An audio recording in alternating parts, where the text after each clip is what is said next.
പരിശുദ്ധാത്മാവിൻ്റെ പ്രാർത്ഥന. ജീവിക്കും ദൈവത്തിനരൂപിയെ നവ്യമായ എന്നിൽ പതിക്കണമേ.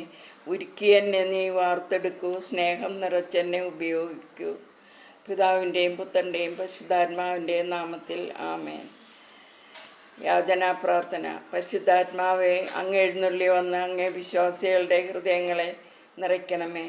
അങ്ങേ സ്നേഹാഗ്നി കൊണ്ട് അവരുടെ ഹൃദയങ്ങളെ ജ്വലിപ്പിക്കണമേ. അങ്ങേ രൂപിയായേക്കുക. അപ്പോൾ സകലതും സൃഷ്ടിക്കപ്പെടും. ഭൂമുഖം അങ്ങ് നവീകരിക്കുകയും ചെയ്യും. നമുക്ക് പ്രാർത്ഥിക്കാം. അങ്ങേ രൂപിയുടെ പ്രകാശത്താൽ വിശ്വാസികളുടെ ഹൃദയങ്ങളെ പഠിപ്പിക്കുന്ന ദൈവമേ, എല്ലാ കാര്യത്തിലും ശരിയായ തീരുമാനങ്ങൾ എടുക്കാനും അങ്ങേ പരിശുദ്ധാരൂപിയിൽ സദാ ആനന്ദിക്കുവാനുള്ള അനുഗ്രഹം ഞങ്ങളുടെ കർത്താവായ യേശുമിശിഹാ വഴി ഞങ്ങൾക്ക് തന്നരുളണമേ. ആമേൻ. സമാപന പ്രാർത്ഥന. പരിശുദ്ധാത്മാവെ, അങ്ങേ ദാനങ്ങളായ ജ്ഞാനം, ബുദ്ധി, ആലോചന, ആത്മശക്തി, അറിവ്, ഭക്തി, ദൈവഭയം എന്നിവ ധാരാളമായി എന്നിൽ വർഷിക്കണമേ.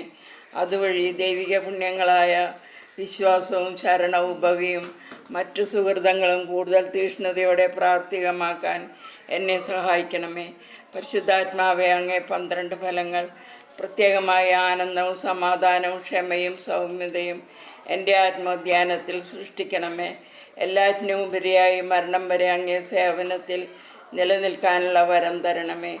അങ്ങനെ നല്ല മരണം പ്രാപിച്ച് സ്വർഗത്തിൽ അങ്ങയോടും എന്നെന്നും എല്ലാ സ്തുതിക്കും പുകഴ്ചയ്ക്കും അർഹനായ പിതാവിനോടും പുത്രനോടും കൂടെ സ്വർഗീയാനന്ദം അനുഭവിക്കാനും ഇടവരുത്തണമേ.